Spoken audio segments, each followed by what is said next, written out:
तो hello students, आज की क्लास में हम स्टार्ट करने वाले हैं कि डिजिटल मार्केटिंग की जर्नी को स्टार्ट करने से पहले हमें कौन से बेसिक कॉन्सेप्ट्स को स्ट्रॉन्ग करना होता है। तो एज वी ऑल नो कि डिजिटल मार्केटिंग के थ्रू हम किसी भी ब्रांड को ऑनलाइन प्लेटफॉर्म पे प्रमोट करते हैं। तो किसी भी ब्रांड का जो जर्नी होता है कस्टमर और यूजर के साथ, वो बिल्कुल डिफरेंट स्टेजेस पे जाता है। एंड उस स्टेजेस को लेकर हम डिजिटल मार्केटर किसी भी ब्रांड को कैसे प्रमोट करते हैं, that we are going to be learn in this class. तो आज हम समझने वाले हैं कि मार्केटिंग फनल क्या होता है एंड मार्केटिंग फनल का डिजिटल मार्केटिंग इंडस्ट्री में क्या रोल रहता है। तो किसी भी मार्केटिंग स्ट्रेटेजी को बिल्डअप करने के लिए सबसे पहले हमें एक मार्केटिंग फनल बनाना होता है। वो मार्केटिंग फनल हमारे यूजर के एक्सपीरियंस के लिए होता है। फॉर एग्जाम्पल, अगर हम ध्यान से देखें तो ये हमारा मार्केटिंग फनल है, और अगर हम भी बीइंग अ यूजर किसी भी सर्विस को लेने जाते हैं तो हम इमीडिएटली उसे बाय नहीं करते। तो वैसे ही डिजिटल मार्केटिंग में भी हम जब मार्केटिंग करना स्टार्ट करते हैं तो हम डायरेक्टली ये कोशिश नहीं करते कि हम अपने यूजर के थ्रू, अपने वेबसाइट के थ्रू सर्विस को बाय करवा दें। तो there are stages for that कि एक यूजर किसी भी सर्विस को बाय करने के लिए, किसी भी प्रोडक्ट को बाय करने के लिए किन किन एक्सपीरियंस के साथ, इंटरेक्शन के साथ, प्लेटफॉर्म के साथ इंटरेक्ट करता है, वो आज हम समझने वाले हैं। तो फॉर एग्जाम्पल, हम किसी भी बीइंग अ यूजर, अगर मैं भी किसी प्रोडक्ट को बाय करना चाहती हूँ तो सबसे पहले मैं उस प्रोडक्ट को लेकर या उस सर्विस को लेकर मैं पहले अवेयर होती हूँ। पहला जो फनल होता है हमारे यूजर एक्सपीरियंस का, वो होता है अवेयरनेस। कि अगर हम कोई सर्विस प्रोवाइड कर रहे हैं तो पहला रोल जो हमारा ये रहेगा कि हम अपने ब्रांड को लेकर, हम अपनी सर्विस को लेकर अपने यूजर्स के सामने, अपने ऑडियंस के सामने उसे अवेयर करें। सेकेंड जो स्टेप होता है सिर्फ अवेयरनेस का नहीं होता, हम उन्हें अपनी सर्विस को लेकर एजुकेट भी करें। क्योंकि जहां उन्हें हम अपने अपनी सर्विस को लेकर अवेयर और एजुकेट करेंगे, then it will help also to them कि वो हमारे ऊपर कॉन्फिडेंस और ट्रस्ट कर पाए। लेकिन उसी अवेयरनेस और उसी एजुकेशन के बेस पर ही वो अपना इंटरेस्ट बनाते हैं। यहीं पर उनका रोल प्ले होता है कि वो अगर डिजिटल मार्केटिंग का कोर्स करना चाहते हैं या अगर वो ये प्लान बाय करना चाहते हैं तो वो रियली में क्यों लेना चाहते हैं, उनका वो इंटरेस्ट किस कारण बना है। जब उनका इंटरेस्ट बन जाता है कि वो डिजिटल मार्केटिंग जॉब के लिए करना चाहते हैं, बिजनेस के लिए करना चाहते हैं या फ्रीलांसिंग के लिए करना चाहते हैं, उसके बाद उनका कंसर्न आता है कि अब वो धीरे-धीरे ऑनलाइन पे आकर, इंस्टाग्राम पर आकर, गूगल पे आकर डिफरेंट ब्रांड के साथ कंपेयर करना स्टार्ट करते हैं। मतलब कंसिडरेशन के पॉइंट पे हम स्टेजेस पे आ जाते हैं, जहाँ वो एक ब्रांड को ना देखकर हम मल्टीपल प्रोडक्ट को देखते हैं। सिर्फ कोशिश की बात ही नहीं है, अगर मैं भी कुछ प्रोडक्ट को बाय करने जाऊँगी या आप भी किसी प्रोडक्ट को बाय करने जाओगे, तो वी हैव मेनी प्लेटफॉर्म्स। हमारे पास अमेज़न है, फ्लिपकार्ट है, मिंत्रा है। तो हम किसी प्रोडक्ट को बाय करने से पहले उन्हें पहले प्रॉपर रिसर्च करते हैं। एंड इवन प्राइसेस भी देखते हैं, उनकी यूएसपीज भी देखते हैं कि किस प्लेटफॉर्म पे वो प्रोडक्ट कितना अच्छा मिल रहा है। तो यहाँ पर ये वाला स्टेज आता है कि यूजर हमारा क्या कर रहा है, कंसिडरेट कर रहा है। उसके बाद ही जो लास्ट स्टेप आता है हमारा परचेज या कन्वर्जन। तो उसके बाद ही जो हमारे यूजर्स हैं, या आप या हम हैं, हम प्रोडक्ट को बाय या सर्विस को बाय करते हैं। अब डिजिटल मार्केटिंग की इंडस्ट्री में सिर्फ एंड जो होता है वो यहाँ नहीं होता।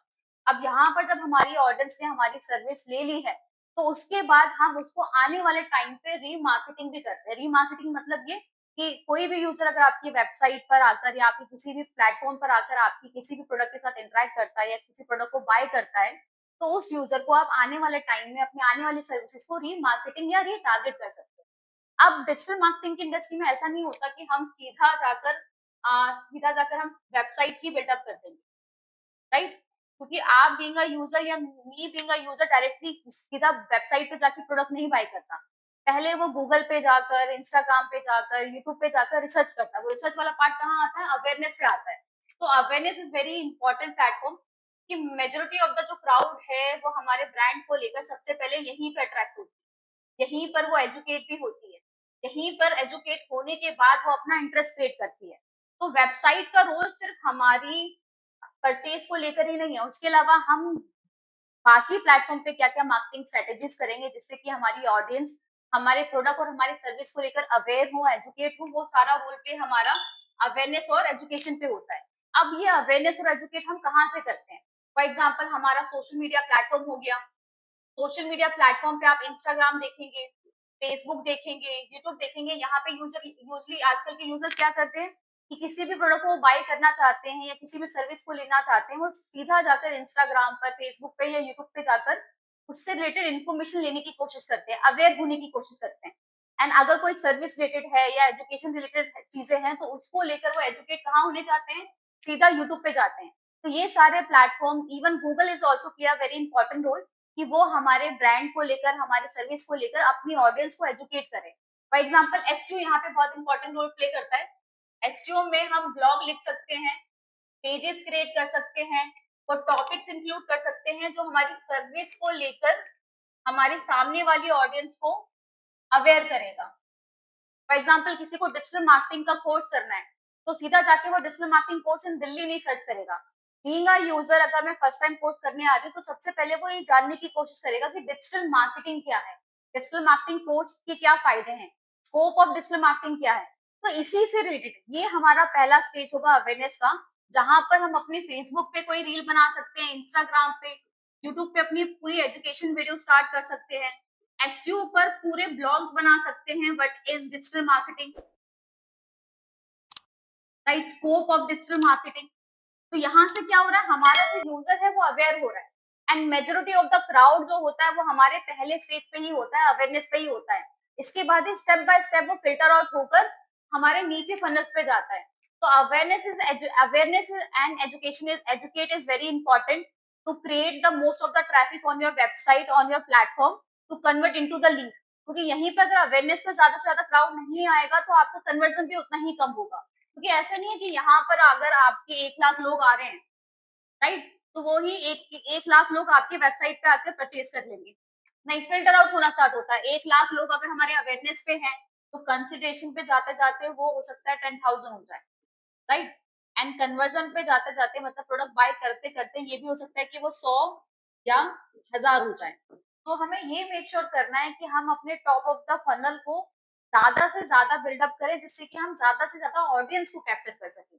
तो टॉप ऑफ द फनल की अगर हम बात करेंगे तो हम उसमें अपना सोशल मीडिया पोस्ट में भी अपना फेसबुक और इंस्टाग्राम पे वही रील्स पोस्ट करें, वही कंटेंट पोस्ट करें जो हमारे प्रोडक्ट और हमारी सर्विसेज को लेकर हमारे यूजर की क्वेरी को रिजॉल्व कर रहे हैं।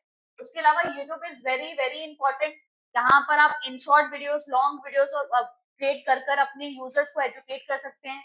एंड यूट्यूब सिर्फ normal as social media platform नहीं माना जाता, एक बड़ा सर्च इंजन भी माना जाता है। कि अगर हम खुद भी बात करें, हम किसी की सर्विसेज को लेने के लिए, किसी कोर्स को बाय करने के लिए, हम सबसे पहले गूगल के बाद अगर हम जो नेक्स्ट प्लेटफॉर्म पे जाते हैं, दैट इज यूट्यूब। कि यहाँ पर हमारा सिर्फ सर्च फॉर्म्स पे या टेक्स्ट के फॉर्म पे हमारी क्वेरीज सॉल्व नहीं होती, विजुअल्स के फॉर्म पे भी, एक अच्छे डिटेलिंग के फॉर्म पे भी हमारे यूट्यूब वीडियोस पे सारी चीजें हमें मिल जाती हैं। तो यूट्यूब से आपको एक अच्छा ट्रैफिक मिलेगा। उसके अलावा SEO, SEO is very important. यहाँ पर आप ब्लॉग क्रिएट कर सकते हैं। एसईओ इज वेरी इंपॉर्टेंट क्योंकि यहाँ पर आप ब्लॉग्स क्रिएट कर सकते हैं उन्हीं टॉपिक से रिलेटेड जो यूजर आपके सर्च कर रहे हैं, राइट। फॉर एग्जाम्पल कोई डिजिटल मार्केटिंग का कोर्स करना चाहता है, तो डायरेक्टली वो digital marketing course in Delhi नहीं सर्च करता। सबसे पहले वो ये सर्च करेगा कि बेसिकली डिजिटल मार्केटिंग है क्या, डिजिटल मार्केटिंग से मुझे क्या स्कोप है। तो उन्हीं टॉपिक से रिलेटेड आप अपने ब्लॉग्स क्रिएट कर सकते हैं, ताकि वो उन्हीं यूजर्स तक पहुंचे जो अभी अवेयरनेस वाले फनल पे हैं, एंड उससे आपको मेजोरिटी ऑफ द ट्रैफिक भी मिलेगा। अगर हम कंसिडरेशन की बात करेंगे, तो कंसिडरेशन पे जो हमारा मिडल ऑफ द फनल है, यहाँ पर हम अपने एड्स रन करते हैं अपने सोशल मीडिया प्लेटफॉर्म पे, सोशल मीडिया एड्स एंड हमारा गूगल एड्स। क्योंकि अवेयरनेस कैंपेन के बाद जो मिडल ऑफ द फनल में जो लोग कंसिडरेशन मोड पे आ गए हैं, अब वो इंस्टीट्यूट या वो आप डिफरेंट ब्रांड्स को सर्च कर रहे हैं, उनको कंपेयर कर रहे हैं, तो एड्स के थ्रू आप उनको अट्रैक्ट और इंगेज कर सकते हैं, ताकि वो आपसे आकर इंगेज करें और कंसिडरेशन वाले मोड पर आकर आप उनको डील कर सकते हैं। लास्ट स्टेज जो रहता है आपका डिसीजन मेकिंग रहता है, जहां पर वो आपकी प्रोडक्ट को परचेज करता है या बाय करता है आपकी वेबसाइट के through. Then you need to make sure कि आपकी वेबसाइट आपके यूजर के अकॉर्डिंगली बना हो, उसका यूजर इंटरेक्शन और यूजर एक्सपीरियंस बहुत बेहतर हो, जैसे कि कन्वर्जन होने के बाद भी आने वाले टाइम में आप उनको उनको आप रीयूज कर सकते हैं अपने रीमार्केटिंग के लिए। फाइनल स्टेज जो होगा, जब एक बार आपकी यूजर आपकी प्रोडक्ट को बाय कर लेते हैं, तो किस तरीके से उस डेटा को यूज करके आप रीमार्केटिंग कर सकें और आने वाले ऑफर्स को आप उनको शो कर सके, वो हम रीमार्केटिंग में करते हैं।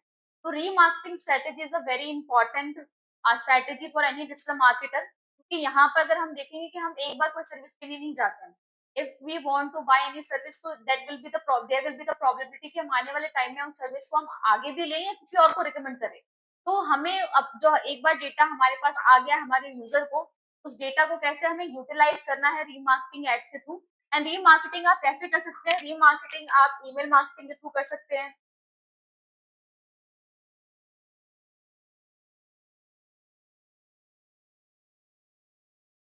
सोशल मीडिया एड्स के थ्रू कर सकते हैं एंड गूगल एड्स के थ्रू कर सकते हैं। तो that's all for the marketing funnel. हम आगे कोर्स को स्टार्ट करने से पहले, जब आप प्रैक्टिकल लेवल पे स्टार्ट करते हैं, तो किसी भी ब्रांड को बिल्डअप करने से पहले उसकी वेबसाइट, उसका एसईओ, उसका गूगल एड्स, उसका सोशल मीडिया एड्स बनाने से पहले हम बैठकर स्ट्रेटेजी बनाते हैं। उस स्ट्रेटेजी के बेस पे हम एक मार्केटिंग फनल बनाते हैं एंड उसी बेसिस पे हम अपनी पूरी मार्केटिंग करते हैं। तो नेक्स्ट क्लास में अब हम सीखेंगे कि ट्रेडिशनल मार्केटिंग और डिजिटल मार्केटिंग में क्या डिफरेंस है and why most of the brand are choosing digital marketing over any traditional marketing.